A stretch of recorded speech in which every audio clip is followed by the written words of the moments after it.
Hey guys, I just wanted to give you the heads up that we're not seeing a lot of follow through with stocks that report good earnings, and that's usually the sign that we're getting close to the top.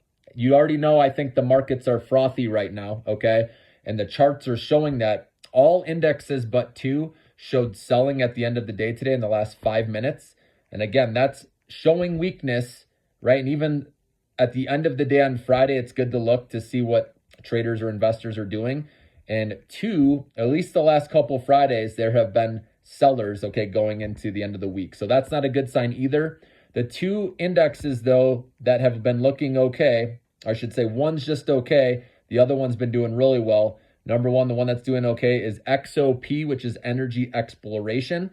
So if this is going up, that's not a good sign for the rest of the markets. Usually, if you look back in history, obviously, right, if gas prices are going up, right? We're paying more at the pump. We have less money to spend elsewhere, and that's going to show up in inflation reports in the future, which we all know if that does, if we show hotter than expected inflation, stocks fall. So that's why if that's going up, with energy, that's not a good sign, but you can play those stocks, obviously, like I've been saying in the past with other videos, all right? And then the other sector that's hot right now, because as a big catalyst with the Bitcoin halving occurring right April 19th, is Block BLOK. That's the index for crypto.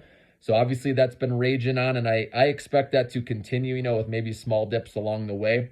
And I think this will eventually get up to 100,000 eventually, okay, once they reduce that supply. It could be a sell the news event at first, but I think, again, with the Bitcoin getting ETF approval, right, then this is going to eventually get up to 100K in my opinion, okay? But those are the two sectors that have some momentum. Like I said, everything else is looking pretty frothy. I mean, overall in general, things are frothy, and I recommend don't getting greedy and asking yourself, am I a short-term trader or a long-term investor? Having that honest conversation with yourself.